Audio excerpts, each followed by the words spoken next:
Cinta uang ini adalah akar dari segala kejahatan. Karena itu, jaga hati kita, koreksi hati kita. Apakah kita melayani ini karena cinta uang? Jaga hati kita. Ya, itu sebabnya baca seluruh Alkitab ini. Itu adalah firman Tuhan, pedang yang lebih tajam dari pedang bermata dua manapun. Dan itu ketika kita baca dan percayai, itu akan membuang, menyunat semua hal-hal yang tidak berkenan di hadapan Tuhan. Ya. Ini termasuk cinta uang ini, karena itulah akar. Itu akar segala kejahatan. Apapun kejahatan di dunia ini dikatakan cinta uang ini, cinta harta, materi. Jadi itu yang bisa saya sampaikan pada saat ini. Hati-hatilah kita Bapak Ibu sudah terkasih, ya. Jangan cinta uang, terima Roh Kudus, karena hanya Roh Kudus, ya, roh yang lebih besar dari semua roh yang ada di dunia ini, termasuk Lucifer, bos daripada atau penguasa kerajaan maut. Tuhan Yesus memberkati kita semuanya. Haleluya. Saya kembalikan kepada hambanya. Hambanya hari ini Pak Efros membahas mengenai hati-hati akan malaikat terang palsu gitu yang bisa menyesatkan begitu. Jadi saudara, perlu saya beritahukan kepada kita ya,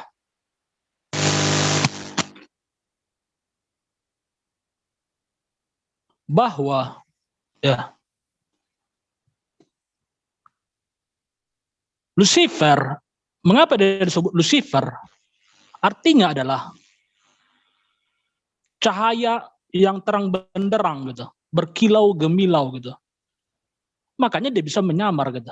Jadi malaikat, dan dia memang dari malaikat kan. Dan dia bahkan bisa menyamar katanya jadi Tuhan Yesus kan. Karena memang udah banyak ya seperti itu gitu. Misalnya siapa itu ya? Michael Smith atau siapa itu saya tidak yang pendiri gereja Mormon gitu. Pendiri gereja Mormon Smith apa namanya saya agak lupa ya.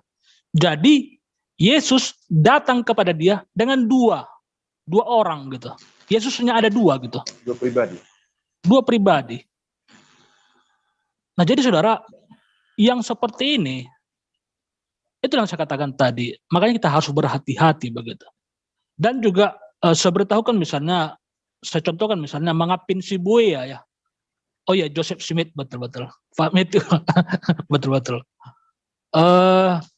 Misalnya mengapin si Buaya ya. Itu mengapin si Buaya itu luar biasa loh. Ya, itu sangat ekstrim sekali gitu. Jadi waktu itu saya masih muda ya, saya pernah hubungin dia, Pak itu gimana? Saya ketakutan gitu kan. Nah, karena Bapak bilang bentar lagi mau rapture gitu. Nah, jadi supaya bisa rapture, saya harus bergabung sama dia gitu. Saya harus pergi ke tempatnya dia gitu. Karena kalau nggak pergi, kalau kasih dia, diragukan bisa ikut rapture gitu. Karena nanti mau dia periksa gitu. Kerohanian kita katanya begitu. Jadi waktu itu saya masih mahasiswa, saya teleponkan, itu gimana itu Pak gitu kan. Ya datang aja sekarang Pak gitu. Loh tapi saya ini di luar provinsi gitu kan. Saya bilang begitu. Lalu dia bilang, ya nggak apa-apa terbang aja gitu kan. Naik pesawat dia bilang gitu. Padahal saya nggak pernah naik pesawat kan. Bayangkan orang nggak pernah naik pesawat, tiba-tiba disuruh naik pesawat. Itu sama saja seperti apa kan. Itu kan ketakutan ya pasti ya. Oh saya takut naik pesawat gitu kan. Lalu, dan saya juga masih mahasiswa nggak punya uang gitu kan. Jual aja semua, jual rumahnya gitu. Yang penting bisa ini gitu kan. Ketemu gitu kan. Daripada nggak rapture, dia bilang begitu kan. Waduh, ngeri banget gitu. Dan itu mengapin si Buaya, dia bilang begini.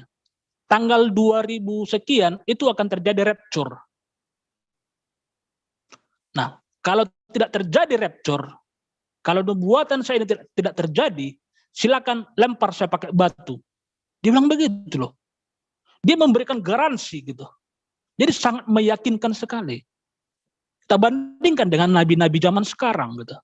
Oh masih kalah ya. Kalau nabi zaman sekarang gimana? Kalau nubuatannya meleset, mereka pura-pura ini kan, nggak tampil sementara gitu. Lalu setelah agak lupa orang, kembali dia berkoar-koar muncul kan. Makanya sekarang banyak ini kan, firman Tuhan mengatakan kan, untuk menilai seseorang itu nabi Allah atau nabi palsu, nubuatannya harus tepat gitu.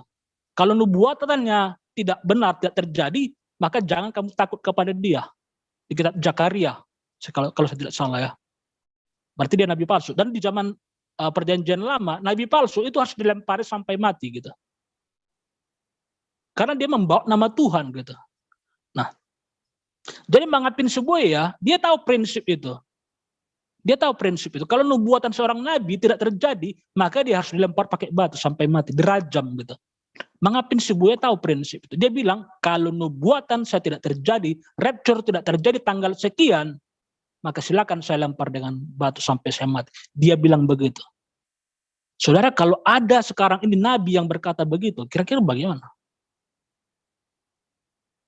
Jadi karena itulah followernya pengikut Mangapin Seboya itu sangat fanatik sekali, saudara, sangat yakin sekali gitu. Karena dia memberikan garansi nyawanya sendiri. Lalu itu tanggalnya, saudara, saya coret di kalender saya, di pintu saya waktu saya mahasiswa kan, di kamar kos saya ada sebuah kalender, itu tanggal yang dia apakan itu saya coret gitu. Lalu malamnya sebelum dapat tanggal itu, saya tinggal kosnya di loteng kan, di loteng tingkat 2. Jadi saya duduk lah kan di atas loteng, di atas atap gitu kan. Saya perhatikan, ini udah malam, semua orang udah tidur gitu kan. Jadi saya di atas loteng melihat kan, wah ini tinggi banget gitu kan. Tinggi sekali gitu. Sangat mengerikan lah melihat ke bawah gitu. Nah, mengapa saya, ibaratnya saya duduk situ, ingin dulu, ini dulu kan, latihan gitu. Karena nanti mau rapture kan diangkat ke langit gitu kan. Jadi kalau ketinggian segitu saya kita takut, apalagi ketinggian naik terbang ke langit nanti gitu kan. Jadi ibaratnya saya latihan dulu gitu. Seperti kan. Itu saudara, saya itu sepanjang hari, satu minggu sebelum tanggal hari hanya, saya berdoa, berpuasa tiap hari, nggak berhenti gitu. Saya sampai pinjam radio teman saya, masih zaman kaset pada itu. Saya pinjam tape-nya gitu kan. Karena saya mau memutar lagu-lagu, pakai kaset lagu rohani, biar saya bisa tiap hari menyembah gitu kan. Itu sampai saya pinjam gitu kan. Nah, dapatlah hari hanya, saudara. Tanggal yang ditentukan rapture akan terjadi. Nggak terjadi rapture-nya. Yang rapture justru si Mangapin Seboya, dia diangkat polisi gitu. Karena membuat keresahan publik gitu. Ternyata dia yang di rapture polisi. Waduh. Jadi saudara, pada waktu itu saya diketawain semua saudara-saudara saya. Udah kami bilang, jangan ikuti yang konyol-konyol gitu kan. Akhirnya itulah, jadi kita harus pengalaman ya. Yang seperti itu sudah ada ya sejak dahulu gitu. Bahkan saudara, kalau kita ingat ya, kilas sejarah, ada yang lebih parah lagi saudara. Ada yang lebih parah lagi. Yang lebih parahnya lagi, mereka bilang, nabinya ini bilang begini, ini Tuhan bentar lagi mau datang, menghukum dunia, kiamat akan terjadi, itu akan sangat mengerikan gitu.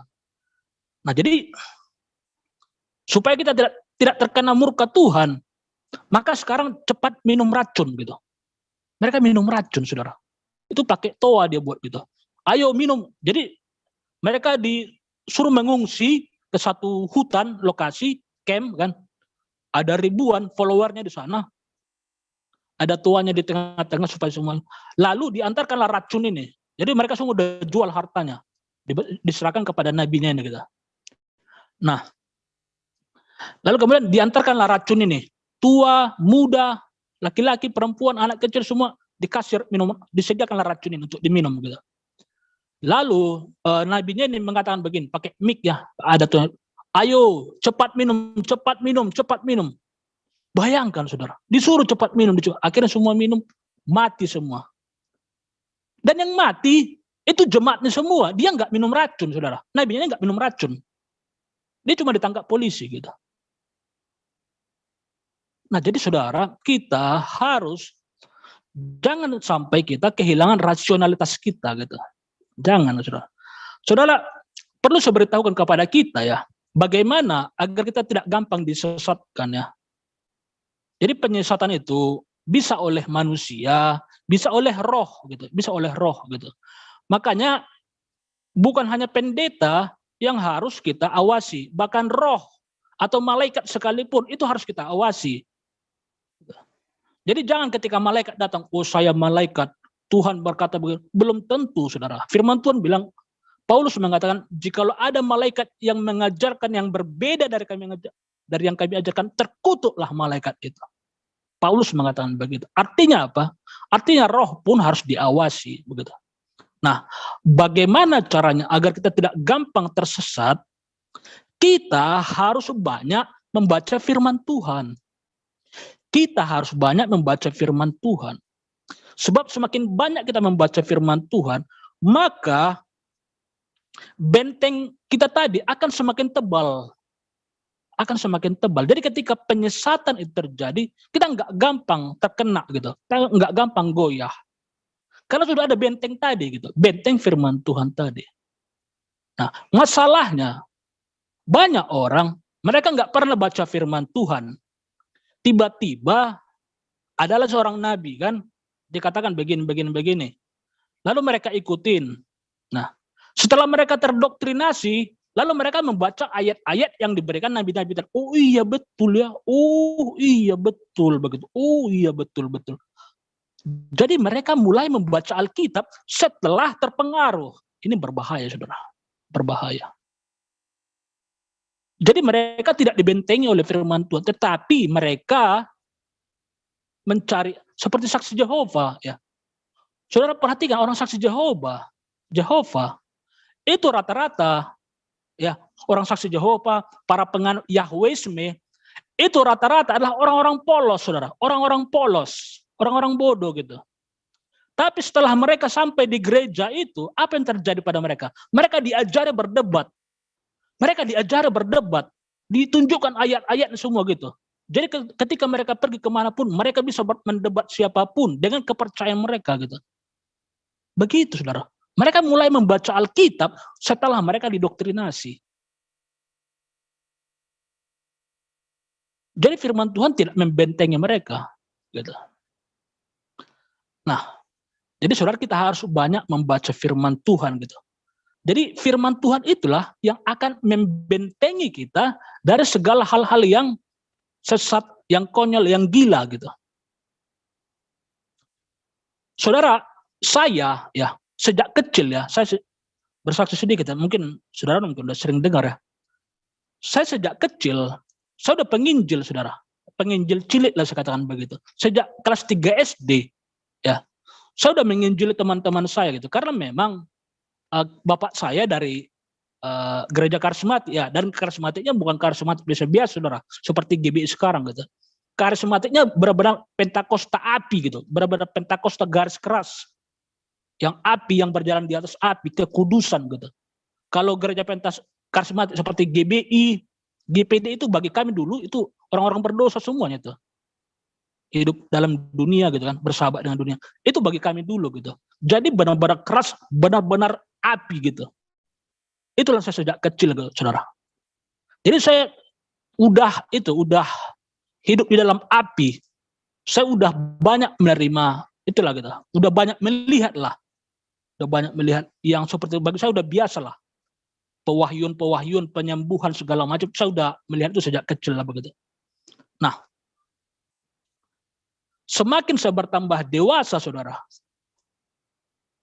saya baru mulai bertambah pengetahuan, hikmat lah kan.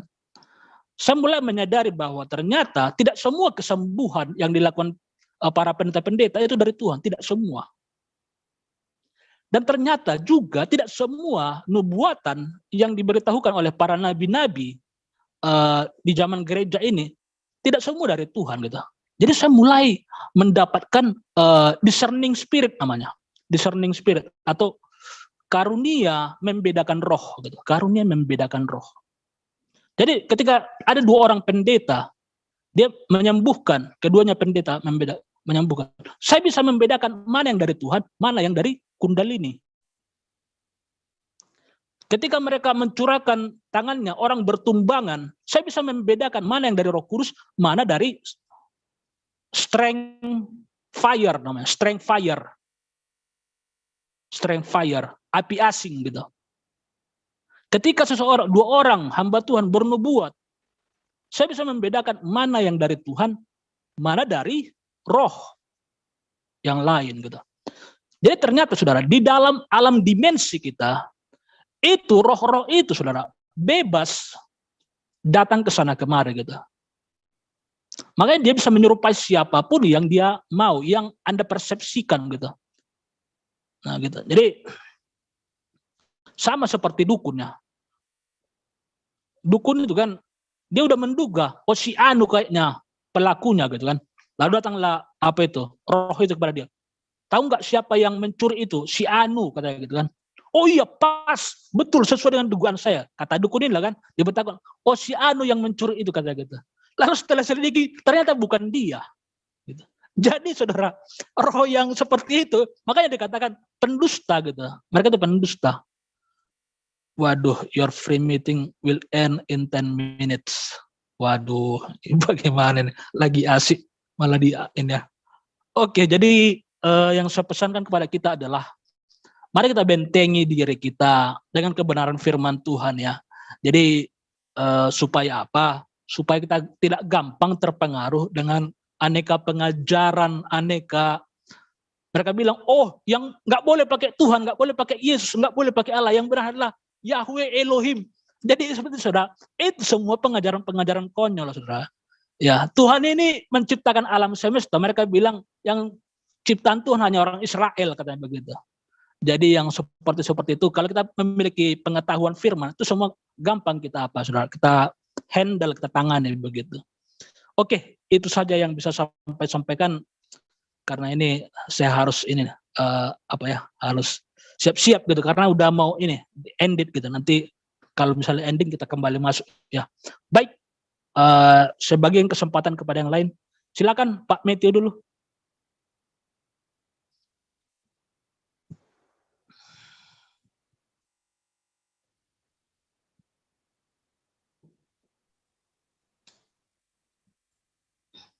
Bunda Mary nggak kedengaran. Disilakan bicara. Nggak kedengaran. Pak Matthew, suara saya nggak kedengaran? Nggak kedengaran itu. Ah baru. Ya baru dengar. Tadi nggak dengar ya?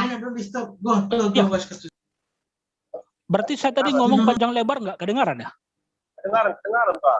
Iya, itu kedengaran, Pak. Itu kedengaran. Lepasnya dipanggilnya nggak bisa dengar.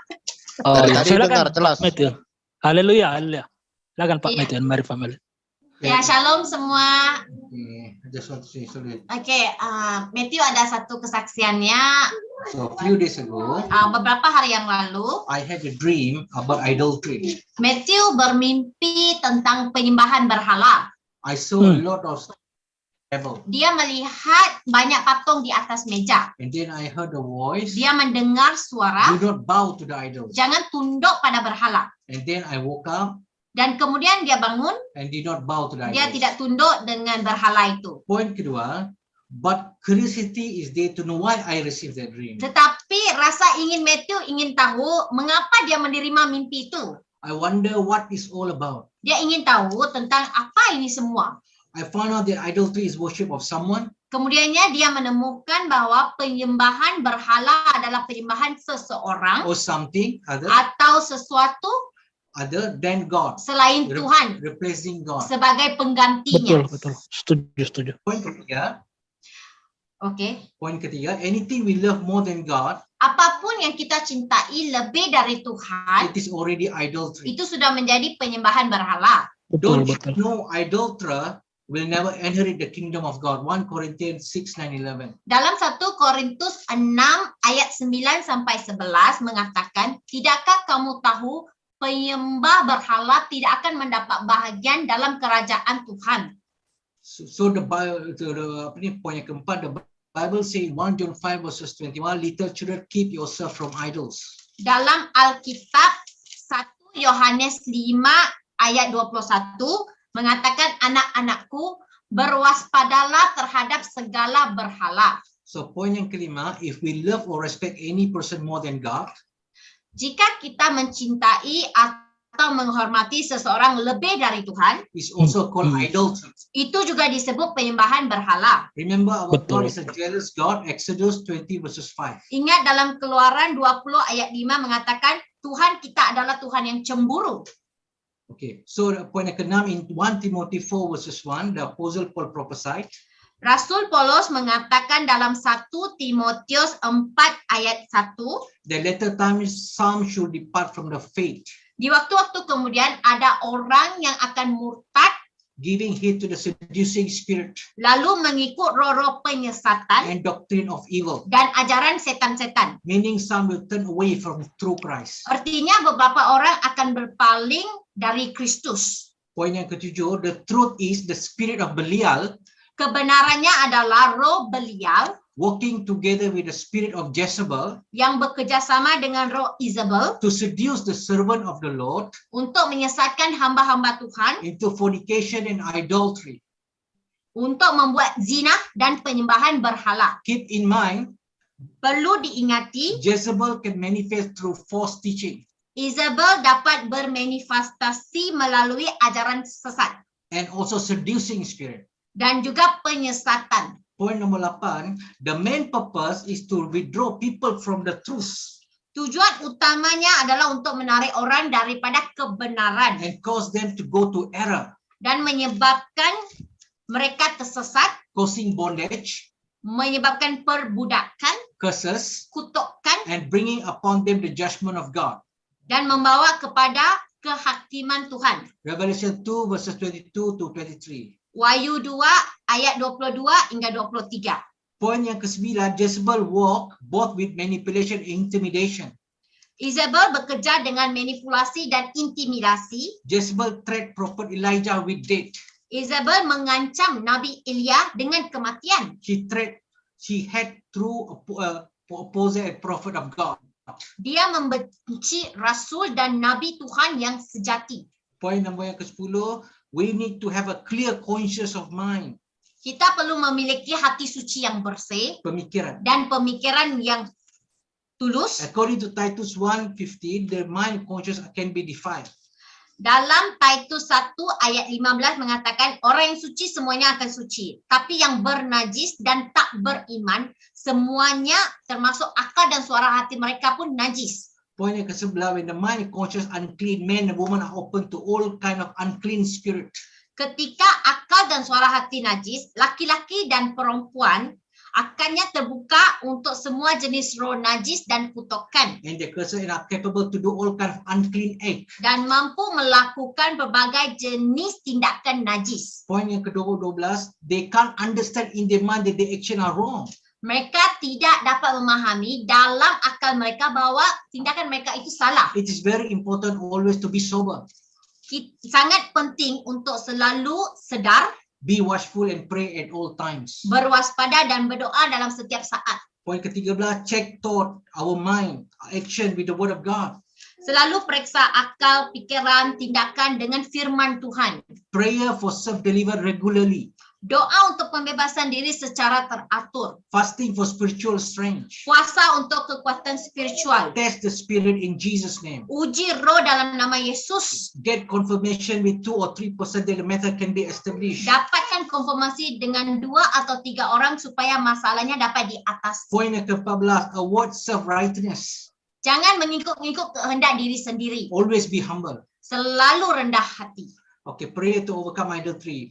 Lord, let any idol in my life or nation be destroyed, burn in your fire. 1 King 15:13. Ini doa-doa yang untuk mengatasi penyembahan berhala. That's the purpose. Tuhan, biarlah segala berhala dalam hidupku atau bangsaku dihancurkan dan dibakar dalam apimu, ditulis dalam 1 Raja-Raja 15 ayat 13. Lord, we will not put other God before you, Lord. Exodus 20 verses 3. Dalam Keluaran 20 ayat 3 mengatakan kami tidak akan mendahulukan Tuhan lain di hadapanmu ya Tuhan. Lord, we rebuke and bind the spirit of witchcraft, lust, seduction, intimidation, idolatry, and whoredom connected to Jezebel in Jesus' name. Kami menegur dan mengikat roh sihir, nafsu, penyesatan, intimidasi, penyembahan berhala, dan perbuatan zina yang berhubungan dengan Isabel. We rebuke all spirit of false teaching, false prophecy, idolatry, and perversion connected with Jezebel in Jesus' name. Revelation 2 verses 20. Dalam Wahyu 2:20 mengatakan kami menegur semua roh ajaran palsu, ramalan palsu, penyembahan berhala dan penyimpangan yang berhubungan dengan Isabel. We cut of the assignment of Jezebel and her daughter that corrupt the church. In Jesus' mighty name, amen. Kami memotong tugas-tugas Isabel dan putrinya yang merosakkan gereja dalam nama Tuhan Yesus. Amin. For those who are lost, keep praying for them. Bagi mereka yang tersesat, teruslah berdoa. We need to keep praying for them. They need prayers. Kita terus berdoa untuk mereka, mereka memerlukan doa The Lord kita. said, I've come for them to have life too. Tuhan Yesus mengatakan dia juga datang untuk mereka memiliki kehidupan juga. Pray diligently for them. Berdoalah untuk mereka Bring them for repentance. dan membawa mereka ke In pertobatan. Jesus' name. In Jesus' name. Terima kasih.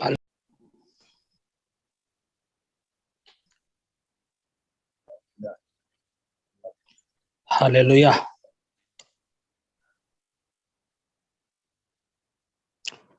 Haleluya. Kita udah kembali live ya. Ya, saya mohon maaf kepada penonton di YouTube ya. Kita sebentar-sebentar mati ya, di limit. Karena pengelola Zoom-nya baru sekarang diproses gitu. Jadi nggak sempat di-upgrade kan. Padahal udah dari kemarin saya transfer ini ya, pembayaran Zoom-nya gitu kan. Jadi sekarang kita pakai versi gratis gitu. Jadi di limit. Jadi mohon maaf kalau terjadi begini ya. Baik, kita lanjutkan. Coba saya berikan kepada Ibu Victory. Silakan Ibu Victory. Iya, terima kasih Pak TS. Ya, mungkin saya mau bagi sedikit ya setelah perlindungan saya selama 2 tahun ini. Apa yang Tuhan taruh di hati saya itu begini ya. Kan semua orang disuruh jus nih.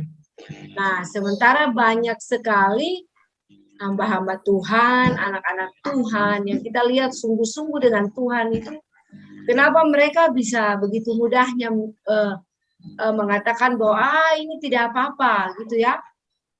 Ini biasa seperti yang dulu-dulu dari anak kecil-kecil itu kan divaksin juga, dijus juga. Hamba-hamba Tuhan yang luar biasa yang saya lihat begitu sungguh-sungguh dengan Tuhan, mereka tuh menerima itu. Jadi saya tuh bertanya, berdoa kepada Tuhan, Tuhan kenapa seperti itu? Saya bilang, saya sungguh-sungguh berdoa, saya berdoa dan Tuhan berbicara dalam hati saya begini ya, bahwa itu bukan urusan saya gitu ya. Mereka itu bukan bagian saya. Karena saya bilang, Tuhan, kenapa mereka boleh, mengapa mereka boleh, tetapi saya tidak gitu Tuhan. Ya, saya tanya begitu sama Tuhan. Tuhan bilang untuk mereka itu bukan urusan saya. Nah, tapi Tuhan taruh di hati saya bahwa teruslah berusaha untuk menyampaikan kebenaran ini buat mereka. Nah, selama 2 tahun ini saya melihat dan mencoba mengerti apa yang terjadi. Nah, mengapa orang itu dijus ulang-ulang begitu ya? Nah, kalau kita lihat berita-berita yang tersebar bahwa ini adalah depopulasi, bahwa pengurangan populasi, ya, pengurangan populasi. Dan upaya untuk apa itu, kalau saya lihat itu, ini adalah menuju ke Wahyu. Kalau Tuhan taruh di hati saya seperti itu, menuju ke Wahyu 13 itu ya, menuju Wahyu 13. Ibarat sebuah lagu,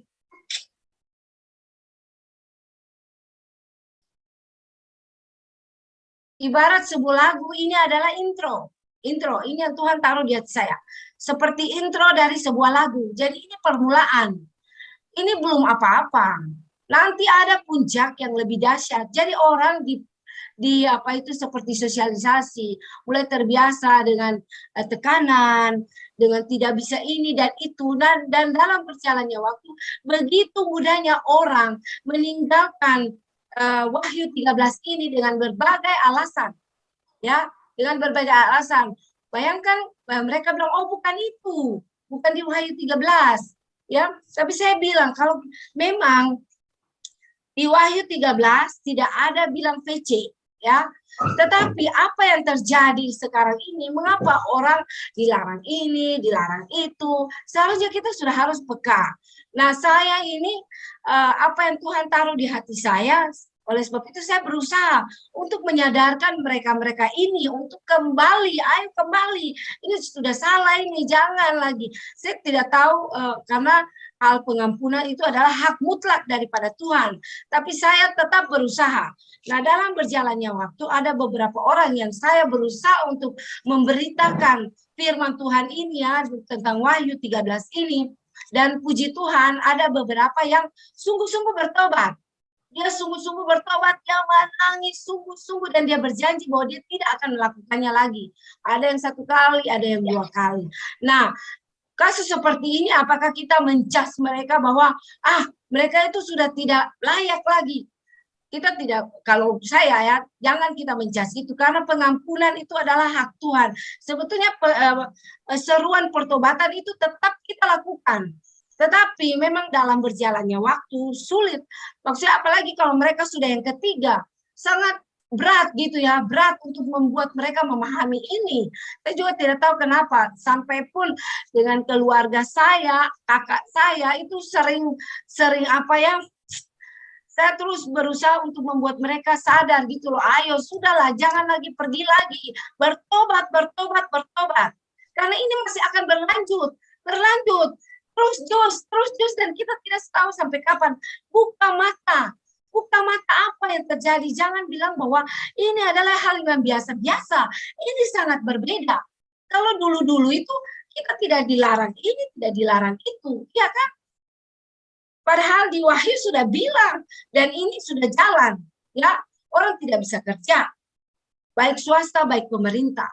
Mereka harus menggunakan itu, menerima tanda itu. Belum lagi anak-anak sekolah, ya, belum lagi yang lain-lain. Apakah kita masih buta melihat? Dan memang, tapi saya tetap berusaha untuk mengabarkan Injil karena tugas kita selama masih ada di dunia ini adalah memberitakan Injil. Soal pengampunan itu adalah hak Tuhan. Kalau di hati saya itu bahwa ini nanti puncaknya itu lebih dahsyat lagi, dia sementara dalam proses. Tetapi sudah dekat, karena ini sudah berjalan. Apalagi kita lihat di postingan-postingan itu kan, saya di dalam keluarga saya saja, apalagi kakak saya tuh ya, kakak saya yang kalau bilang dia sangat sungguh-sungguh dengan Tuhan, suaminya sangat sungguh-sungguh dengan Tuhan. Mereka sudah baca Alkitab dari muka sampai belakang berkali-kali. Dan kalau saya bicara tentang Wahyu 13 ini, mereka bilang bukan itu, tidak apa-apa, kamu berdoa, saya juga berdoa. Dan saya bilang, nggak tahu bagaimana caranya untuk saya meyakinkan mereka. Mereka itu sudah 3 kali. Dan memang orang yang sudah 3 kali itu gimana ya, susah juga. Kalau yang saya sampaikan firman itu sehingga mereka bertobat dan mereka tidak mau lagi, itu yang pertama. Dan kedua masih mau, dan mereka saya lihat, kita nanti lihat saja. Kalau mereka masih melakukan, berarti itu kita lepas tangan karena mereka sudah mencobai Tuhan. Karena mereka bilang tidak, tetapi mereka pergi. Tapi saya lihat dari kesungguhan hati mereka. Nah, kita ini orang-orang yang tidak menerima jus ini masih disaring, ya. Karena saya lihat, ya, orang-orang yang tidak terima jus ini dengan berbagai alasan, ya. Ada yang sungguh-sungguh karena alasan Wahyu 14. Siapa yang menerima tanda itu dia akan dihukum selama-lamanya di dalam api neraka. Itu adalah orang yang tidak mau terima tanda, tapi ada orang juga yang cuma hanya karena misalnya alasan kesehatan, alasan lain, yang lainnya ada berbagai alasan. Nah ini kita terus akan mengalami proses saring. Saya tuh sangat sedih ya. Makanya kalau boleh ya tolong garda ini jangan ditutup. Kita ini kemana? Maksudnya kita ini komunitas di sekeliling kita itu sudah hanya segelintir orang yang tidak mau dan percaya bahwa ini adalah Wahyu 13. Jadi kalau garda ini ditutup, kemana lagi kita akan saling menguatkan, ya, saling menghibur dan semakin teguh di dalam Tuhan. Karena ke depan ini kita tidak tahu. Saya berdoa, saya bilang Tuhan, apakah kita ini sudah ada di 3,5 tahun yang pertama, atau mungkin Pak Tes atau Pak Efros bisa bantu menjelaskan. Karena saya bertanya Tuhan, apakah ini sudah 3,5 tahun pertama? Karena firman Tuhan bilang jika waktu tidak dipercepat, tidak ada yang selamat. Bayangkan ibu-ibu, sekarang saja sudah mulai orang yang tadinya tidak mau terima, akhirnya terima. Ya kan? Saya lihat dari YouTube-nya Pak TS, Ibu Heni saja sampai Ibu Heni ya, Ibu Heni, tidak tahu Ibu Heni Kristianus atau Ibu Heni. Ada satu lagi Ibu Heni Semorang. apa itu? Situmorang. Itu. Ya, jadi bayangkan mereka itu hamba Tuhan juga yang tadinya tidak mau, tapi dari kita ini semakin disaring, dan jika waktu tidak dipercepat, firman Tuhan bilang tidak ada yang selamat. Jadi kita mari di dalam garda ini, mari kita saling menguatkan. Saya sangat senang di dalam garda ini, saya sangat diberkati ya, saya semakin kuat di dalam Tuhan. Kiranya apa yang saya bagikan itu menjadi kekuatan bagi kita semua, puji Tuhan. Itu aja Pak TS, terima kasih. Haleluya, izin Pak TS. Haleluya. Ya, dikit Pak TS, izin. Boleh Pak? Silakan Pak. Puji Tuhan. Jadi kita juga sudah kerjakan apa yang disampaikan Ibu tadi. Saya juga dengan rekan kerja saya di kantor, sudah saya terangkan itu semua sampai saya tunjukkan itu sinyal-sinyal yang dari Microsoft, aplikasi Microsoft Big Data, dan mereka sudah bertekad untuk tidak lagi menerima ya, tanda itu yang ketiga. Tetapi ketika datang petugas ke kantor, datang di pimpinan, akhirnya mereka mengalah. Karena memang ini sihir, sebabnya kita harus bawa mereka kepada Kristus, dan mereka harus dibaptis dengan Roh Kudus.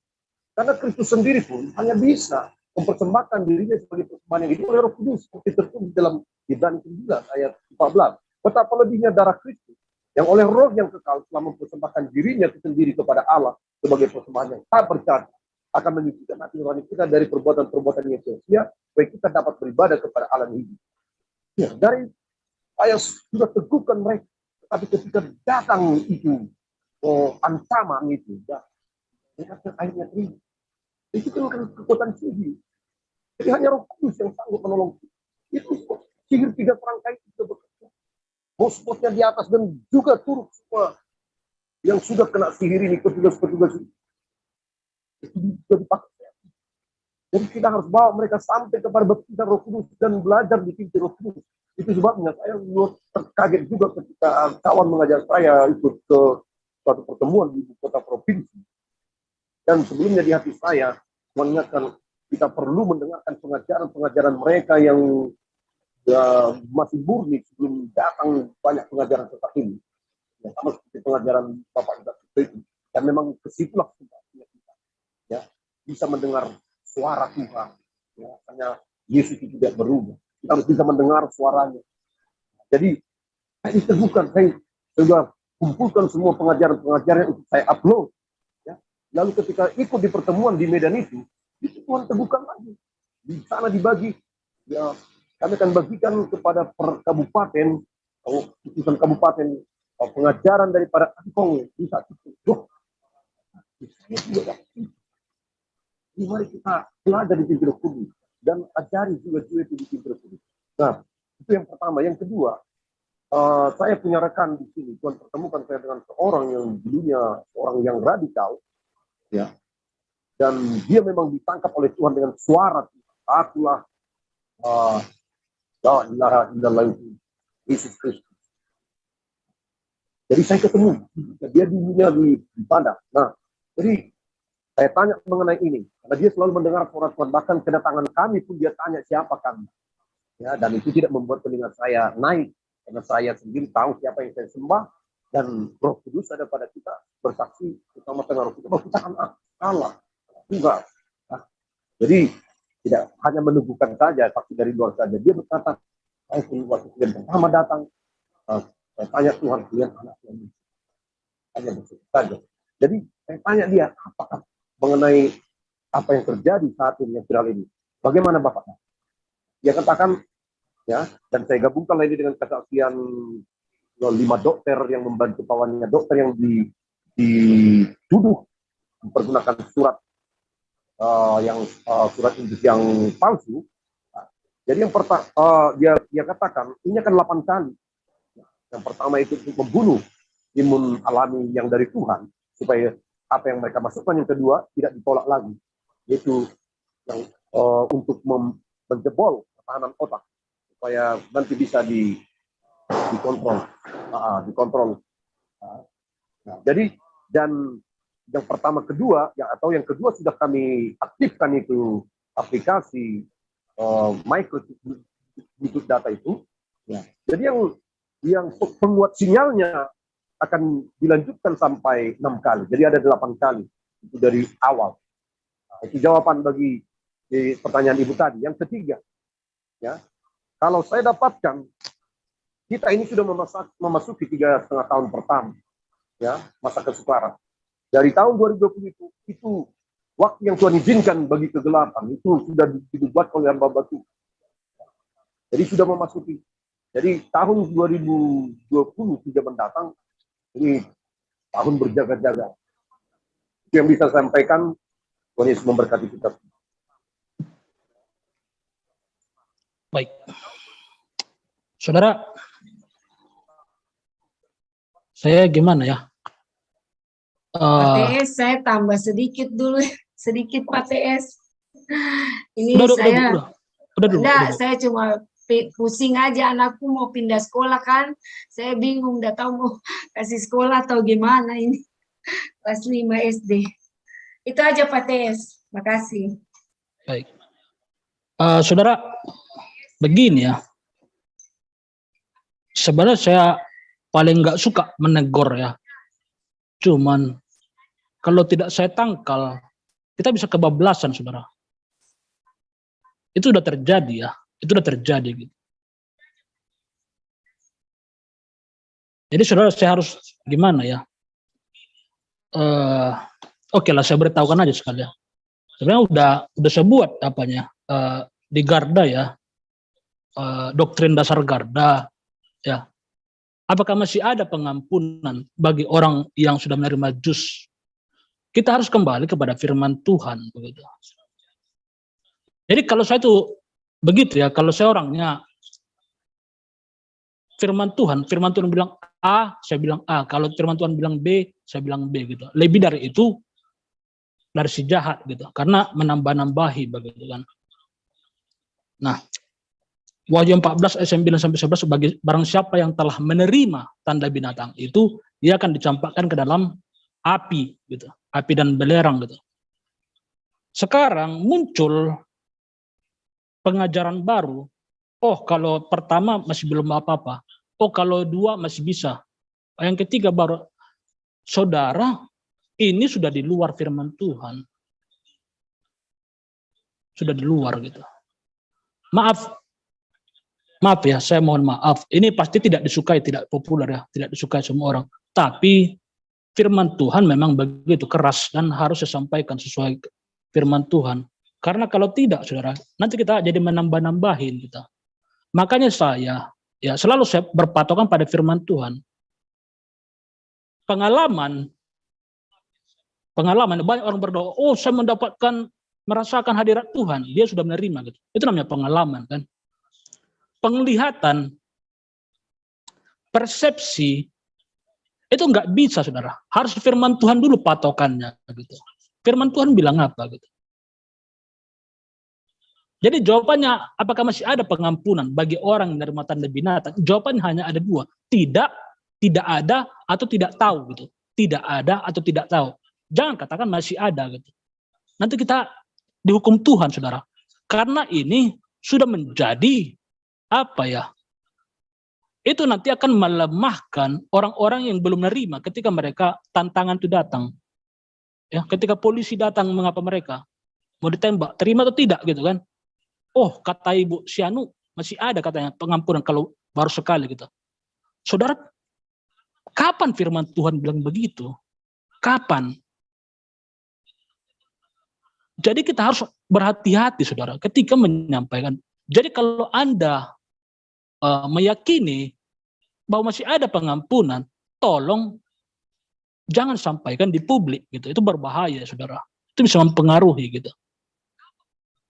Tolong sampaikan diam-diam saja gitu. Kalau Anda meyakini seperti itu ya.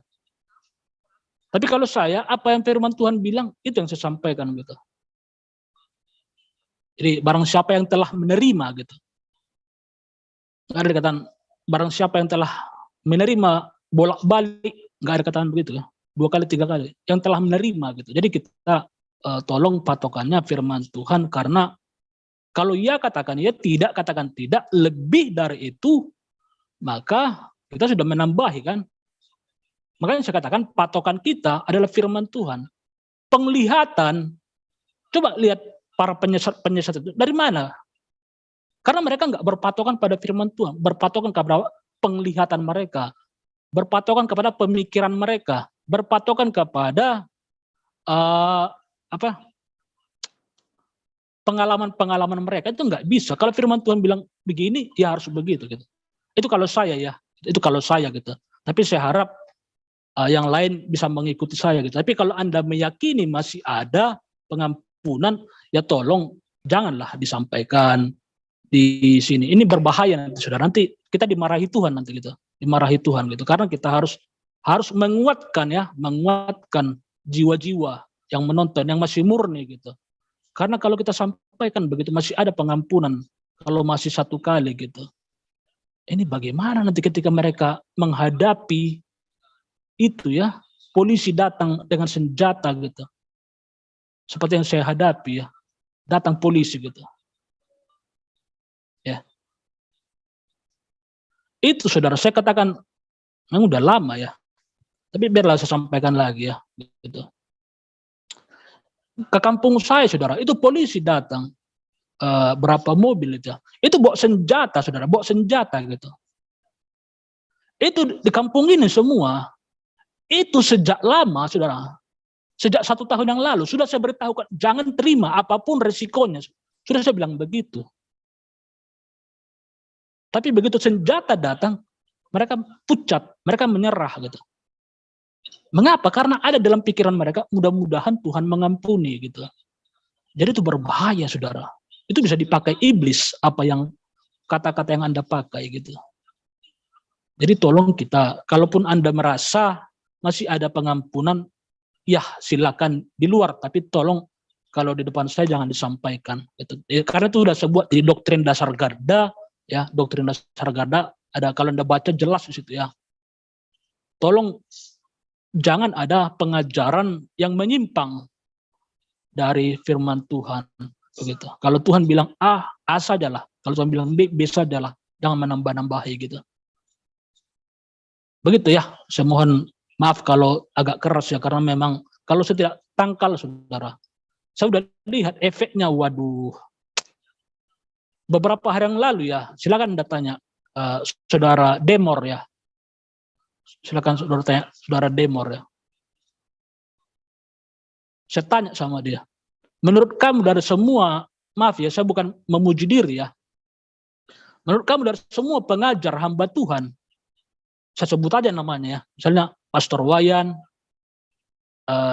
Ibu Faye, atau yang lain segala macam, Henis Tumorang. Menurut kamu apa bedanya saya dengan saya? Apa bedanya saya dengan mereka? Saya bilang begitu.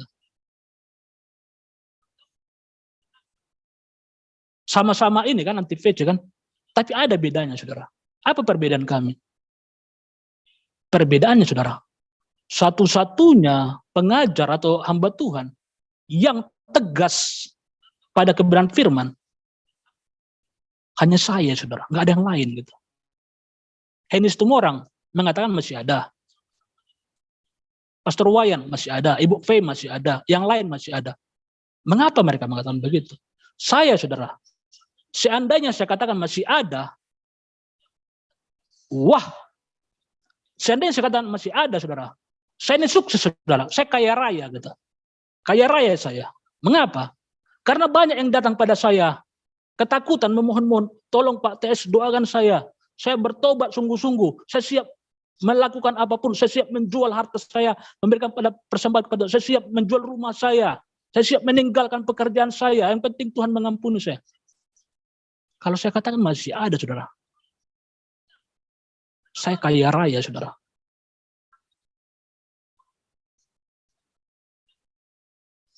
Tapi Itulah ya. Kalau saya katakan tidak ada, saudara, ini channel saya nggak berkembang, saudara. Penghasilan saya nggak berkembang karena makin sempit sekali kan. Sempit sekali yang bisa mengikuti saya. Market saya makin sempit gitu. Kalau saya katakan tidak ada. Karena kalau saya katakan tidak ada, yang meninggal akan banyak sekali meninggalkan saya. Follower saya akan meninggalkan saya gitu. Itulah bedanya saya dengan yang lain gitu. Coba saya tanya dia, ada nggak menurut kamu yang seperti saya? Dia coba pikir-pikirkan. Oh, Ibu Fei ternyata masih bertoleransi. Pak Wayan bertoleransi. Hennis Tumorang bertoleransi. Dia cari yang lain, yang pengajar yang lain. Nggak ada, semua sama, saudara.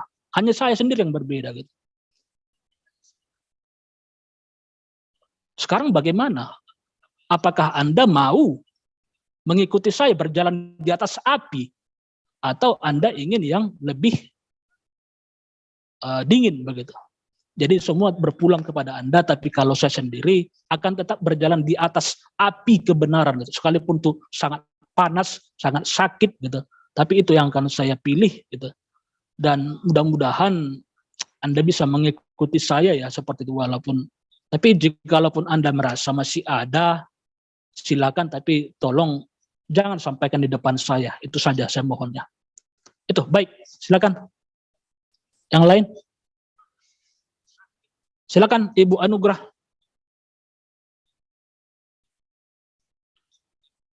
Ya, terima kasih. Terima kasih Pak Tes untuk kesempatan dari saya. Memang untuk saya pribadi yang saya hadapi sekarang ini adalah saya merasakan bahwa pengujian kesetiaan, pengujian iman itu sungguh-sungguh terasa saat ini. Nah, saya katakan masih kuatkah saya menghadapi hal ini? Saya mau katakan Tuhan, hanya Tuhan yang memberi kekuatan, ya. Dari segi iman, termasuk hal-hal yang kecil, kehidupan setiap hari, ya. Saya katakan bahwa pengalaman-pengalaman di mana kita diuji. Masih kita mengandalkan Tuhan atau tidak dalam hidup kita. Dan saya akan berkata bahwa Tuhan, ketika saya hadapi hal ini, saya katakan Tuhan, saya akan tetap berkata, saya tetap percaya bahwa Tuhan tidak pernah meninggalkan saya. Ya.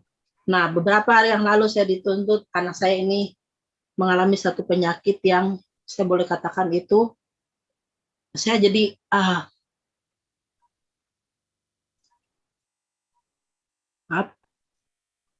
Tuhan, saya nggak sanggup melihat anak saya dengan satu penyakit yang boleh dikata sebagai orang ibu saya, jadi saya agak sedikit khawatir. Dan ketika saya bertanya kepada saudara saya yang mungkin kesehatan, dan mengatakan jawabannya praktis sekali, harus tinjus. Aduh, saya katakan Tuhan, enggak. Saya bergumul, Tuhan, minggu-minggu ini ya, Tuhan, masih adakah iman? Masih ada iman saya kepada Engkau? Saya percaya tidak, Tuhan. Saya nggak mau. Dan saya katakan Tuhan, ketika saya berdoa, malam-malam Tuhan kuatkan iman saya kembali. Tuhan memberikan satu mimpi, di mana tawaran yang seakan-akan ini penyakit ini adalah satu jebakan gitu ya. Dan saya berdoa, Tuhan, ini apa ya harus terjadi ini untuk saya akan bawa anak saya ke rumah sakit dan terjadi apa yang saudara saya katakan tadi, harus diinjus.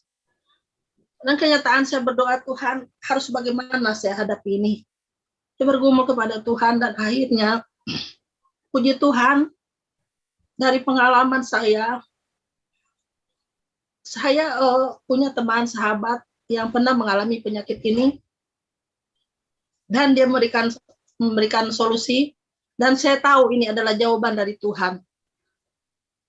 hasil jawaban saya bahwa saya tidak akan mau bawa anak saya.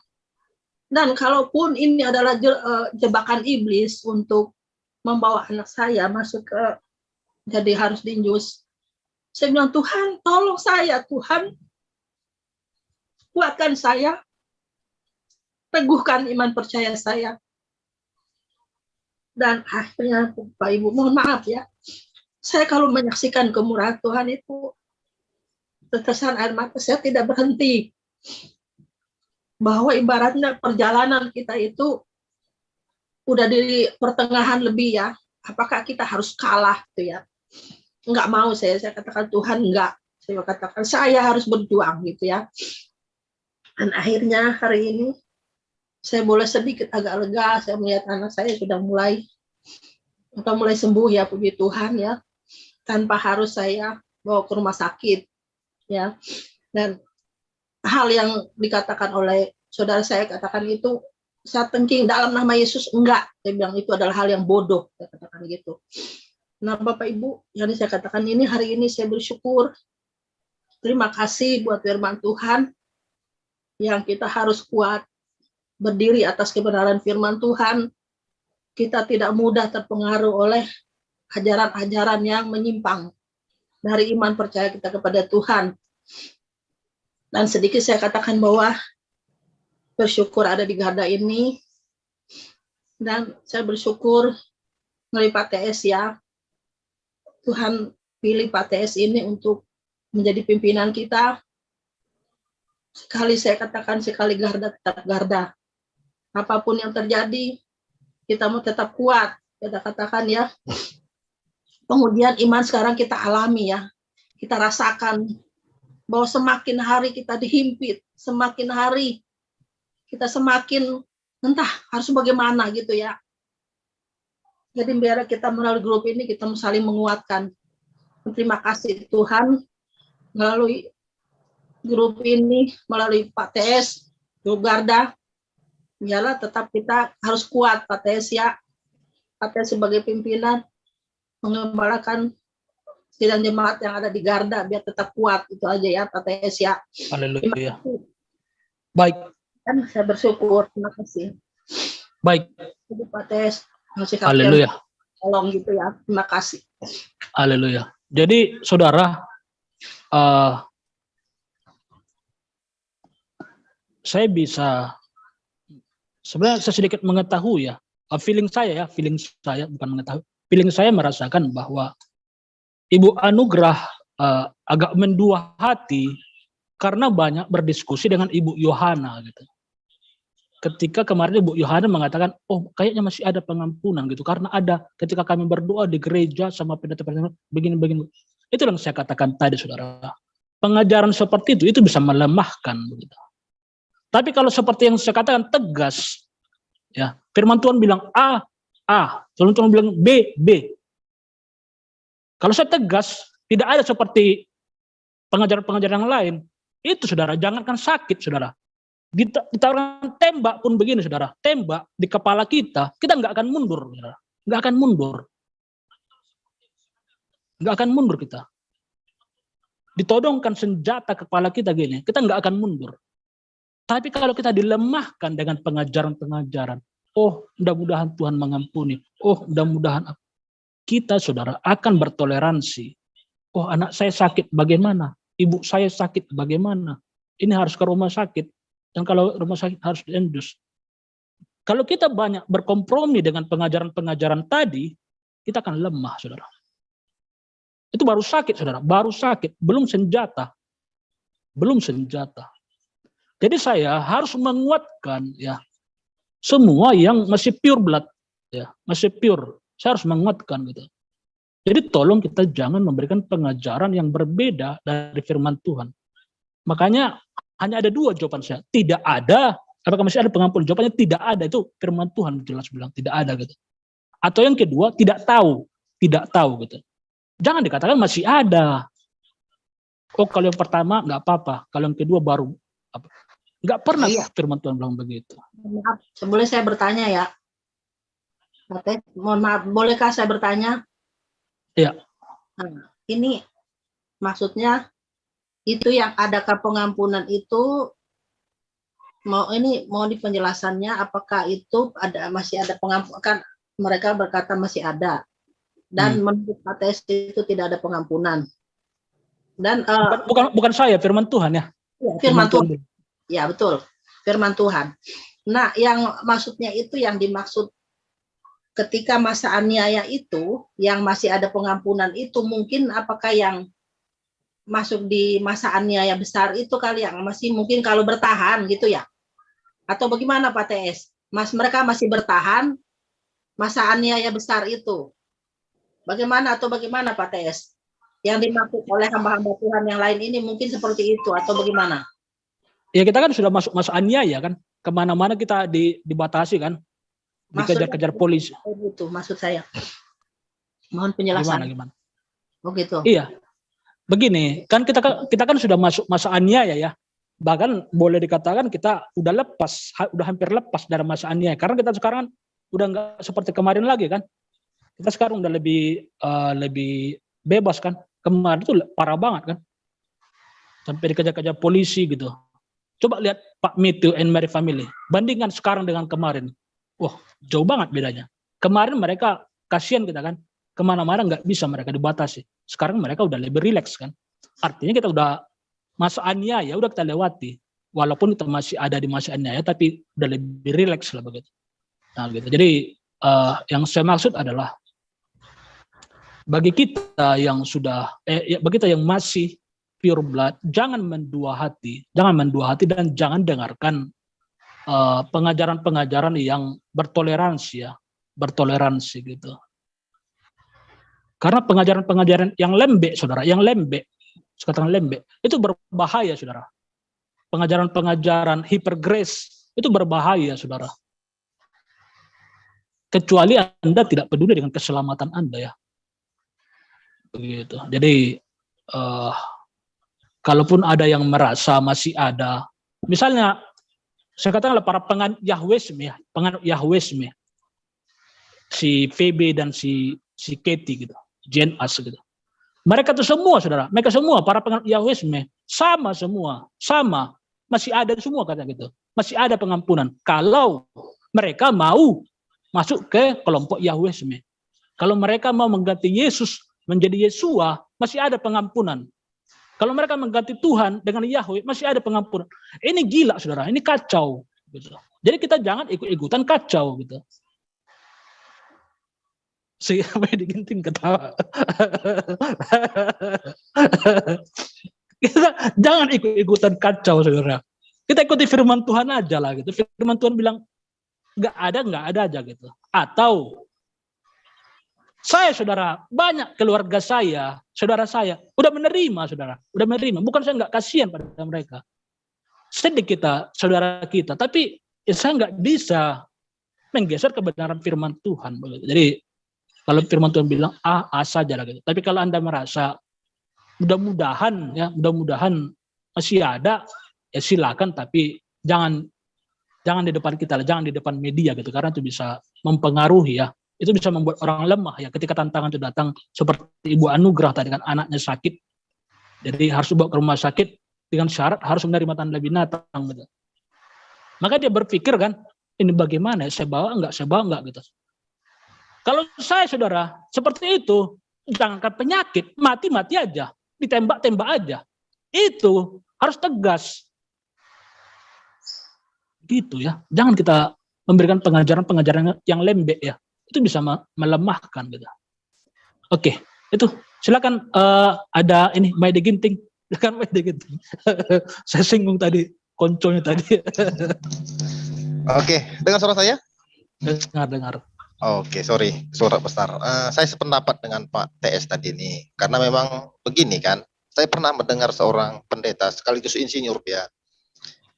Dia berkata begini, kalau di Cina itu katanya kan, itu lembu itu dilepaskan, gitu. Dia nggak perlu lagi ada lembu, misalnya lembu Pak TS, lembu saya, lembu Bu Anugrah, lembu Bu Pitori, gitu. Dilepaskan gabung semua. Kita nggak perlu sibuk mencari mana lembu kita begitu, karena sudah dipasang di dalam tubuh kita ini namanya genom katanya. Kenapa dengar? Dengar, silakan. Ada namanya genom. Genom ini kalau ditambah atau dikurangi, kita udah nggak ada lagi bedanya sama binatang. Begitu. Makanya kan disebut tanda binatang. Nah, makanya saya bilang tadi, saya sependapat dengan kata Pak TS tadi. Tidak tahu atau tidak ada. Tidak ada atau tidak tahu. Begitu. Saya nggak sependapat dengan grup yang lama saya itu.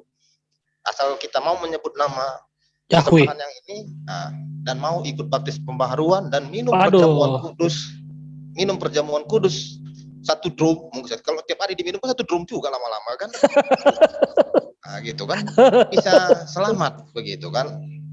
Nah, jadi saya nggak sependapat. Kedua tadi yang mau saya tanggapi begini, bagi seperti kata Bu Victoria tadi, saya sependapat tadi itu ada orang yang tidak menerima karena dia percaya itu adalah karakma itu. Tapi ada lagi orang yang tidak mau menerima itu karena kesehatan, begitu kan? Tapi ada juga kita itu perlu disaring satu Pak TS ya. Pak TS kan gembala di sini. Saya kemarin itu diingatkan Pak TS ya. Itu di Matius 25 ayat 14 sampai 25 sampai 30 itu tentang talenta. Ingat ya, setiap orang di antara kita, baik Pak TS, ini suara siapa sih? Awas taruh B, bukan perempuan. Ini suaranya tolong yang lain di mute dulu ya. Bentar saya cek dulu. Oke. Nah, Bu Victoria, Pak TS, Bu Anugrah, Pak Epros, saya, atau kita semua yang ada di sini, itu sudah diberikan Tuhan satu talenta, satu tugas yang harus diselesaikan. Karena di situ kan ada yang 3, ada yang 5, ada yang 1. Yang 3 bukan berarti lebih baik daripada yang 1. Yang 1 bukan berarti lebih buruk daripada yang 5. Setiap orang ada porsinya, gitu kan? Nah, suatu hari nanti ketika Tuhan datang, dia akan bertanya, mana? Apa hasil yang telah kau kerjakan ini? Begitu. Nah, kalau kita tidak berhasil mengerjakan yang dikerjakan oleh yang diperintahkan kepada kita, Tuhan akan berkata kepada kita, itu ada di Matius 25 ayat 30. Campakkan hamba yang tidak berguna ini ke perapian yang menyala-nyala. Itu perapian menyala-nyala dan belerang, itu selalu berbicara tentang neraka. Nah, kebanyakan di antara kita yang saya perhatikan Pak TS, banyak tidak tahu apa panggilan. Begitu. Coba tanya satu persatu nanti, Pak TS kan sebagai gembala ya kan. Ingat ya, kalau dalam kapal ataupun dalam pesawat, gembala, kapten itu sebagai gembala. Apapun yang terjadi di dalam kapal ataupun dalam pesawat, tidak ada alasan kapten itu tidak tahu. Karena apapun misal terjadi kecelakaan, terjadi itu, kapten akan minta pertanggungjawaban. Nah, sekarang ini kan Pak Kapten, Pak TS itu kaptennya di sini, gitu kan, gembalanya di sini. Nah, ajarilah tolong domba-domba ini kan, atau jemaat-jemaat Tuhan ini, ataupun bagi-bagi yang belum tahu, apa itu panggilan dia. Selesaikan. Dan bagi yang sudah tahu, cepat selesaikan sebelum dia datang, selagi masih ada waktu. Kita tahu, tadi seperti yang dibilang Pak Epros, kita sudah memasuki 3,5, begitu kan. Kita jangan terlalu terfokus kepada rapture begitu. Rapture itu bonus. Kita mengikut Tuhan itu bukan karena berkat. Berkat itu bonus, bukan karena kesembuhan. Kesembuhan itu tetap bonus begitu. Apakah panggilan kita? Gitu. Apakah Anda tahu apa yang Tuhan menempatkan kita? Kenapa Tuhan menempatkan kita di Indonesia? Kenapa Tuhan menempatkan kita di orang tua kita yang sekarang? Itu bukan secara kebetulan. Tuhan punya rencana begitu kan? Nah, itulah yang perlu saya ingatkan satu tadi untuk teman-teman sini atau Pak TS. Kalau ada yang bisa mengerti cara mengajarinya, cara menemukan karunia apa yang ada pada kita, bolehlah dibuat satu nanti Pak TS, satu live khusus untuk itu. Nanti saya ajak juga nanti grup-grup saya, grup WA saya untuk gabung begitulah kan. Karena saya sendiri pun masih kurang yakin apakah mereka dapat mengetahui panggilan mereka. Begitu. Kita asik terus belajar tentang pengetahuan begitu kan. Kalau pengetahuan saat ini banyak Pak TS. Yang artinya tidak tahu, kita tadi tidak tahu jadi tahu begini. Arti bahasa Ibraninya ini jadi kita tahu begitu. Tapi Tuhan tidak bertanya kepada kita nanti, pengetahuan apa yang kau dapat? Berapa kekayaanmu? Tidak. Tapi sudah selesaikah tugas yang kuberikan kepadamu begitu.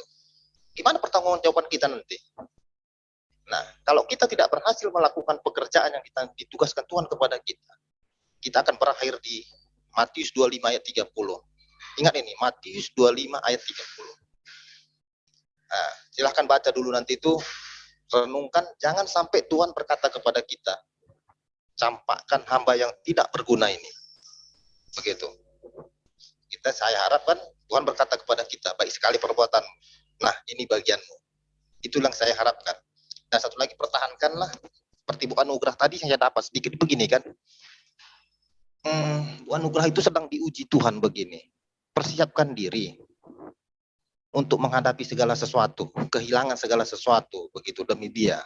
Bahkan nyawa kita sendiri pun harus kita relakan. Mungkin Bu Anugrah tadi diuji dengan lewat anaknya, begitu kan? Nah, anaknya sakit saja, ya memang di mana-mana pun orang tua itu, kalau anaknya sakit, apalagi ibu, dia pusing, begitu. Tapi kalau seandainya tadi anaknya sudah tinggal napasnya 1-2, apakah dia nyerah? Nah, begitu. Mungkin kalau tadi seperti itu tadi mungkin hampir nyerah, makanya Tuhan belum uji sampai situ, begitu. Di grup saya kemarin Pak TS itu ada orang kehilangan di banned YouTube-nya. Dia merasa pusing, begitu kan, merasa agak kesal. Saya bilang sama dia, jangan kesal, begitu. Itu tandanya Tuhan sedang menguji kita, begitu. Kalau kehilangan YouTube saja kita sudah stres, gimana nanti kita kehilangan yang lain?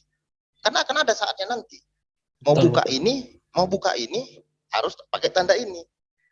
Mau pakai ini harus pakai tanda ini, begitu. Membeli bensin. Ya, sebentar lagi kan seperti itu, harus pakai ini. Kalau nggak pakai ini tidak bisa. Nah, begitu. Kita harus persiapkan diri kita, tanam Betul. kita itu, kita siapkan, rela siap kehilangan segala sesuatu termasuk nyawa. Betul. Nah, itu yang perlu ditanamkan. Dan satu lagi, tolong jangan ajarkan satu penyesatan seperti kata orang tadi ya, seperti kata Pak Tes tadi, masih ada keselamatan.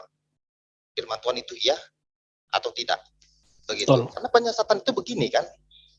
Kalau istilahnya saya kan navigator kapal dulu, maritim, gitu kan. Kalau penyesatan saya biasa itu membaringkan peta begini. Kalau peta itu, kalau salah satu titik saja melenceng, dia akan sampai di tempat yang berbeda. Wow. Ya, kan gini Pak Tes, gini kan. Jadi kan kita ke sana, kita luruskan di sana, jadi kan sampai ke mana nih? Gimana kalau di sana itu perbatasan? Berarti koordinatnya 1 poin saja nggak bisa meleset ya? Nggak bisa meleset, akan sampai di tempat berbeda. Wow. Dan nah, kalau semakin jauh berjalan, salah, jalan satu-satunya itu kembali. Kalau semakin kita berjuang udah salah jalan itu, kita teruskan, kita akan sampai di tempat berbeda. Gimana kalau di depan itu ada karang, ada pulau, atau ada kapal yang lagi melintas? Nah, Pak, tidak boleh satu titik aja. Nah, makanya 1 poin pun nggak bisa ya? 1 poin pun tidak bisa, Pak Tes. Wow. Saya kan navigasi. Jadi kalau kapal itu kan begini, Pak Tes ya. Kalau kapal itu kan jalannya gini. Kita arahkan gini. Dia tidak seperti mobil. Kalau kita arahkan belok kanan langsung belok. Atau kiri langsung kiri, gini enggak. Dia gini. Kita belokkan kanan, dia enggak langsung kanan, tapi gini. Nah, tugas kita itu gini. Jadi kan ada gelombang. Nah, karena gelombang-gelombang itu kan dia lari koordinatnya. Tugas jurumudi itu tetap memfokuskan pada satu titik. Makanya dia harus sampai. Makanya dia akan sampai di tempat yang sama yang dituju. Kalau tempat lari satu titik saja, akan sampai kepada tempat yang berbeda. Nah, bayangkan kalau kita berlayar di Pelabuhan Batam, itu garis koordinatnya sedikit lari saja, itu sampai di perbatasan Pak, Singapura. Kita bisa ditembak. Nah, begitu kan? Kalau kita melintasi perbatasan negeri perbatasan orang, itu kan petugasnya kan manggil. Kita melawan ditembak. Nah, begitu. Atau ada karang. Kita seperti kapal Titanic nanti. Karam. Nah, satu lagi yang saya minta begini. Yang saya harapkan untuk teman-teman kita di sini adalah kemampuan bertahan, bukan pengetahuan. Betul. Contohnya saya ambil begini kan, ada kapal tenggelam. Kemampuan hukum kita nggak mampu menyelamatkan kita. Emas kita nggak mampu menyelamatkan kita. Ataupun kemampuan kita tentang itu nggak mampu menyelamatkan kita di kapal yang tenggelam. Satu-satunya yang mampu menyelamatkan kita adalah kemampuan kita bertahan. Bisa menggunakan skoci, bisa tahu survival begitu sampai bantuan datang. Kita tahu dunia yang saat kita tinggal di saat ini akan sedang menuju tenggelam. Nah, kita harus mampu bertahan sampai dia datang. Begitu. Karena salah satunya begini, kalau dalam istilah survival di kapal Pak TS ya. Walaupun kita sudah sampai di Sekoci. Nah, gini kan. Ini kapal.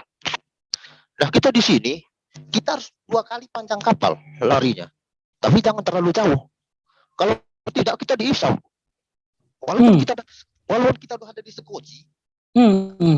Iya ya. Kalau kita dekat kapal itu kan tenggelam gini, dia ngisi. Tersedot ya. Tersedot. Makanya kita harus 2 kali panjang kapal, tapi jangan terlalu jauh-jauh karena kan di kapal itu ada koordinat, ada apanya GPS-nya. Itu yang membuat tim SAR nanti datang menjemput kita. Kalau kita terlalu jauh, tetap kita ketemu di lautan yang luas. Iya, iya. Nah, itu dia. Jadi satu lagi yang kita perlukan adalah temukan apa panggilan kita. Tolong baca baik-baik nanti Matius 25 ayat 14 sampai 30. Saya berharap Tuhan berkata kepada kita itu di ayat 21 sampai 23. Baik sekali perbuatan, terima bagianmu. Bukan di Matius 25 ayat 30. Campakkan hamba yang tidak berguna ini. Saya tidak harapkan semua grup di Garda ini, saya harap tidak ada yang mendengar seperti itu. Gitu kan. Sakit sekali Pak TS kalau sampai Tuhan berkata, campakkan hamba yang tidak berguna. Betul. Nah, Sia-sia perjuangannya. Ya, apapun yang kita kerjakan, kalau sempat dia berkata, campakkan hamba yang tidak berguna ini, macam mana? Itu kan perapian, belerang. Selalu berbicara tentang neraka. Nah, itulah dari saya. Tolong satu lagi, tolong jangan diikuti ajaran-ajaran yang aneh-aneh. Begitulah, tetap berpegang teguh kepada Alkitab. Karena penyesatan itu kan begini. Kenapa kita bisa tersesat? Karena kita nggak tahu. Contohnya seperti gini kan. Kalau dibilang Tuhan kan di Matius 17 ayat 2, penyesat itu harus ada. Itu ketetapan Tuhan. Dan Tuhan kita tidak bisa menghalanginya. Tetap ada. Bahkan di akhir zaman akan meningkat. Akan selalu ada ya. Akan meningkat, bukan lagi selalu ada. Akan meningkat. Karena kan dia berkata begini. Akan muncul Mesias-Mesias palsu. Mesias-Mesias ini artinya yang diurapi. Dia berkata, aku dari Tuhan. Aku dapat penglihatan dari Tuhan. Gitu kan. Itu kalau kita yang nggak mengerti, kita langsung percaya. Itu ada di Matius 24 kan, akan muncul Mesias-Mesias palsu. Begitu. Betul. Jadi contohnya seperti gini, jual hartamu. Nanti gini, kita percaya, padahal ayo lari ke gunung. Padahal kan di Matius 24 ayat ke 15 atau ayat berapa itu, kita lari ke gunung itu ketika pembinasa keji itu sudah menyatakan diri. Kalau sekarang kita mau lari ke gunung, ngapain? Emang punya kemampuan survival? Gitu kan, emang punya kemampuan apa gitu kan? Ya makanya sedang saya persiapkan kan sebagai edukasi kan. Ya memang betul itu, kita harus survival di alam ini memang harus satu kita. Harus ada skill memang. Ya nanti saya bantu sedikit lah tentang tali temali gitu. Saya bisa karena saya mantan anak kapal kan, saya ngerti tali temali. Kemarin saya nonton juga apanya Pak TS cara ngidupin ngidupin api gitu. Nanti saya ajarin juga cara arah barat, arah timur begitu kan dari posisi matahari. Saya bisa navigasi ya, navigasi. Iya, karena saya kan navigasi kan gitu. Nanti bisa saya bantu sedikit lah. Begitu. Tapi tugas Pak TS sebagai gembala tadi, tolonglah itu yang saya dapat dari Tuhan. Bantu jemaat ataupun member-member di Garda ini yang belum mengetahui apa panggilannya.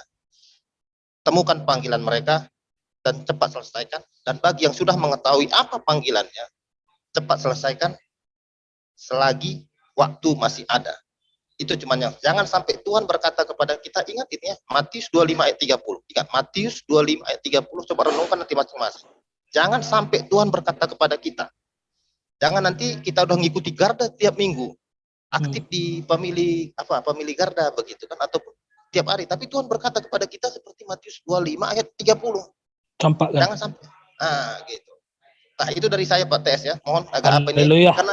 karena agak cuacanya agak dingin, saya agak dingin cuacanya sini, jadi agak kedinginan. Oke, terima kasih. Haleluya, luar biasa ya, refleksi yang sangat baik sekali ya dari Maya Ginting dengan pengalamannya sebagai navigasi ya, perkapalan. Baik, saya coba kepada Ibu Iin Samudra dulu. Saya lihat ini ya, belum pernah dengar suaranya. Silakan Ibu Iin. Ya, terima kasih Pak TS. Shalom ya Bapak Ibu semua. Ternyata kalau dari pembicaraan kita semua itu, yang saya renungkan di sini, ternyata soal jus itu adalah bisa dikatakan sebagai penyesatan, puncak penyesatan itu. Betul. Karena itu yang saya rasakan menyesatkan seluruh dunia. Kalau penyesatan-penyesatan yang sudah pernah terjadi dan sedang terjadi selama ini mungkin lokalisasi gitu ya, atau beberapa tempat atau apa, aliran gereja, doktrin dan sebagainya. Tapi kalau soal jus ini, rasanya sampai saat ini saya merasakan sebagai puncak penyesatan. Bahkan mereka sendiri yang sudah tersesat bisa mengatakan bahwa orang-orang yang tidak mengambil adalah tersesat. Ya. Bagaimana itu bisa gitu? Itu yang jadi permenungan bagi saya, yang harus menjadi mempersenjatai setiap kita bahwa kita jangan kompromi. Betul. Itu poinnya. Karena dengan seperti ini kita akan terjatuh dan seperti Pak Maidi tadi katakan, kita akan dibuang oleh Tuhan. Aduh, itu luar biasa ya. Itu luar biasa. Itu aja Pak TS dari saya. Haleluya. Terima kasih. Jadi itu betul ya. Jadi kita sudah mengalami aniaya, kita sudah ini, akhirnya kita dicampakkan oleh Tuhan hanya gara-gara kesalahan sedikit, hanya gara-gara kita kompromi gitu. Jadi itu saudara, walaupun berjalan di atas api, pilih aja ya, nggak apa-apa ya. Mau mati aja, mau ditembak aja. Yang penting kita ini tetap dalam kebenaran gitu. Oke, saya coba kepada Pak Samuel Hutaruk dulu. Kayaknya agak beda kita lihat kali ini ya. Baru pulang dari laut ini, Bapak ini. Gimana kabarnya Pak Samuel? Udah berapa lama balik dari laut? Sudah kedengaran suara saya, Pak? Kedengaran. Sudah ada kira-kira 6 hari, Pak. Oh, haleluya. Berapa minggu kemarin di laut? Kemarin di laut kira-kira 1 bulan lah, 32 hari. Wow. Pak, ini pelaut juga ya, Bapak ini, Pak Samuel? Laut, ya. Benar, Pak. Tapi saya nelayan. Oh, saya di kapal niaga, Pak. Oh, salam kenal lah, salam laut biru gitu aja. Salam kenal. Salam laut. Makanya saya setuju tadi sama yang Pak Medi katakan tadi. Iya. Oh. Saya setuju dengan arahan yang Iya, dikatakan Pak Medi tadi. Karena saya juga kan seorang pelaut. Titik koordinat itu sangat fatal ya. Sangat fatal, Pak. Benar. Iya. Iya, karena waktu saya di Jakarta dulu, saya kan di pelayaran ini nelayan, nangkap ikan. Jadi saya kan waktu di Jakarta itu wakil kapten. Wow. Nah, wakil kapten. Jadi mengkarpendeta untuk menujukan ke suatu titik koordinat itu tidak boleh sembarangan, Pak. Karena kalau kita salah melenceng satu titik saja, titik koordinat yang kita tuju bisa berkilo-kilometer jauhnya ke titik koordinat yang tersasar. Luar biasa ya. Jadi yang saya harapkan, saya sependapat juga dengan Pak Medi tadi, dengan pengajaran kita, jangan sampai meleset satu titik pun dari titik koordinat yang akan kita tuju. Luar biasa. Baik, itu saja Pak Samuel. Ya, ada lagi Pak, dikit. Oh, silakan. Ini Pak, kan Garda kan termasuk rumah saya juga. Iya. Nah, jadi maksud saya tetaplah bertahan. Walaupun istilahnya anggota rumah kita ini sedikit, tetaplah bertahan. Karena benarlah yang dikatakan firman Tuhan, banyak yang terpanggil, tetapi sedikit yang terpilih. Walaupun kita tinggal sedikit, saya percaya kitalah yang terpilih. Haleluya. Puji Tuhan. Baik. Nah, itu Pak. Itu saja Pak yang bisa saya sampaikan saat ini Pak. Haleluya, luar biasa. Baik, inilah terakhir Ibu Nova, silakan Ibu Nova. Sebelum kita tutup ya.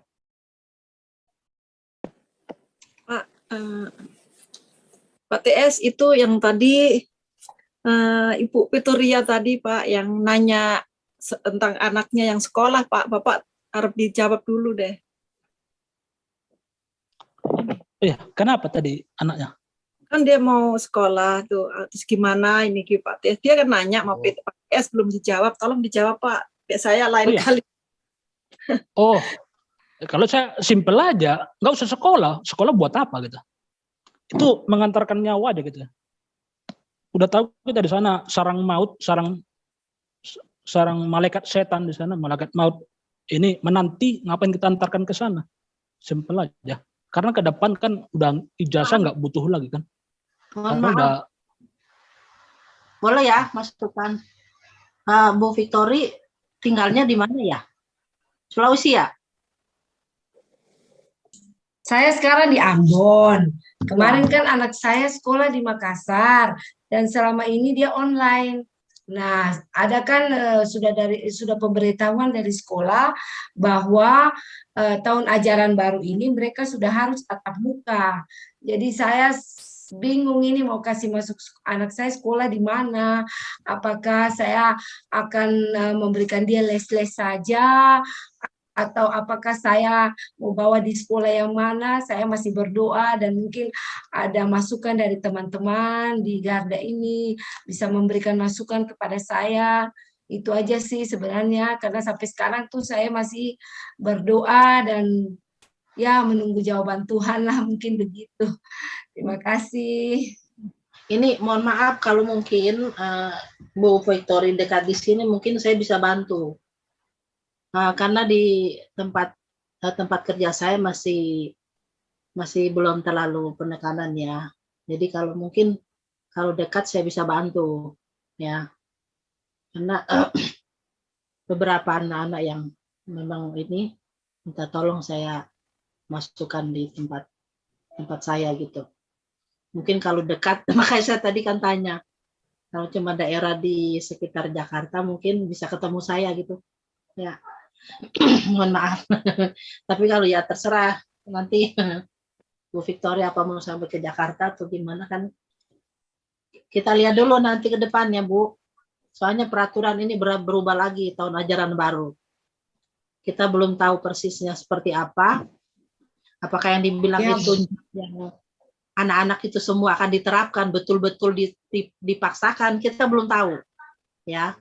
Cuma yang sudah saya dapat bocoran kemarin itu akan dilaksanakan tahun ajaran baru, termasuk anak saya ini dan nyut-nyut duluan juga sama ya.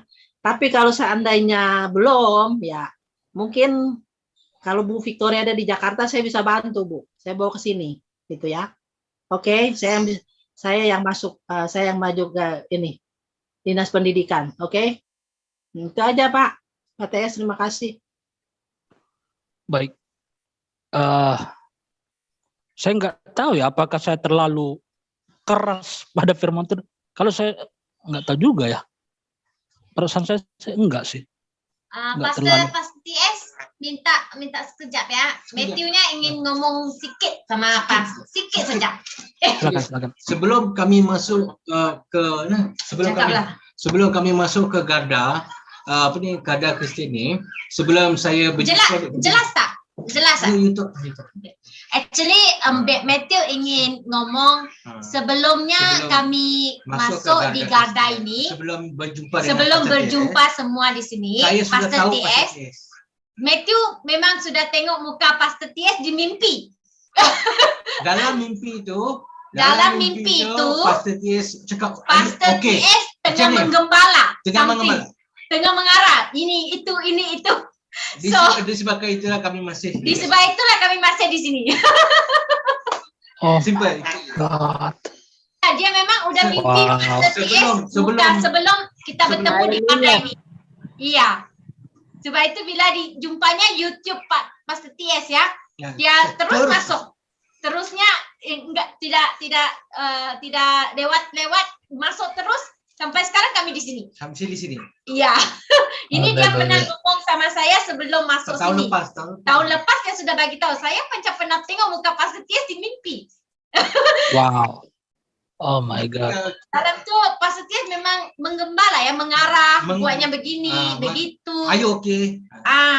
So ini gadanya memang inilah maksudnya Pastor TS-nya lah. Benar Haleluya. ya. Jadi memang So, saya sebetulnya percaya apa Pastor TS. So kami percaya apa yang Pastor TS Haleluya, ngomongkan, puji Tuhan. Pastor TS aja. yang Pastor TS Jadi sebetulnya Berdiri di luar. ini yang menyampaikan ini bukan cuma Pak Matthew aja loh. Ada pernah juga yang menyampaikan kepada saya. Dia punya karunia kenabian juga kan. Sering diberikan Tuhan penglihatan. Lalu dia bilang, dia ceritakan dia penglihatannya dia. Jadi dia melihat sebuah ruangan kan. Melihat sebuah ruangan.